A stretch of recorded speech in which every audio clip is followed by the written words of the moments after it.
Botanical Gardens is an escape from the desert that is the old Pueblo. In addition to the array of vegetation, they also feature some amazing artwork.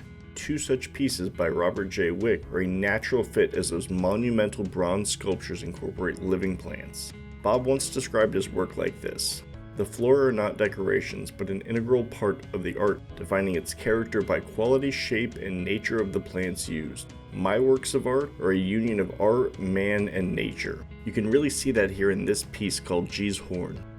Bob lived, flourished, and shared his humanity in a number of worlds. Foremost was his commitment and love for family and to nature.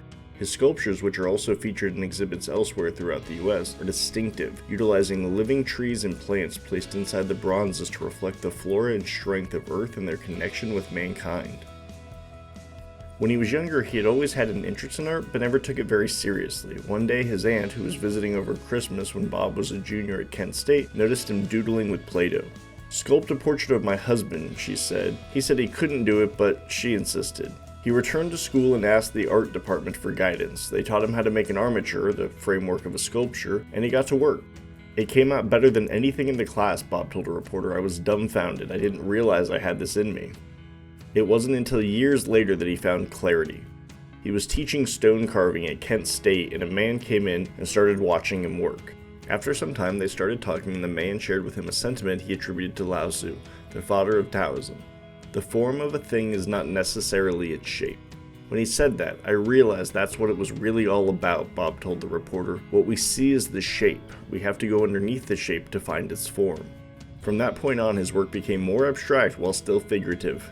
Wick started incorporating living plants into his sculptures more than 55 years ago, when he was doing a series of masks. The first was realistic, and then they became more expressionist and abstract with each iteration. The face became more geometric, and there was a split that came down the middle, he said. Without fully understanding why, he cut a piece of ivy and placed it in the split. And I thought, wow, that really says something to me about the vitality of the mind. It's alive, growing, he said. Others might look at it and say that's a symbol of death because plants grow from dead things, and that's okay. If they see it that way, that's their choice. He continued exploring, developing, and expanding that concept from that day on. For more than 40 years, his life and work were based in southeast Arizona. Bob died on January 13th at his home nestled in the mountains near Bisbee. He will be fondly remembered by friends, family, and art lovers alike. You can see his work for yourself while enjoying all that the Botanical Gardens has to offer. They're located at 2150 North Alvernon Way. They open daily at 8:30 a.m.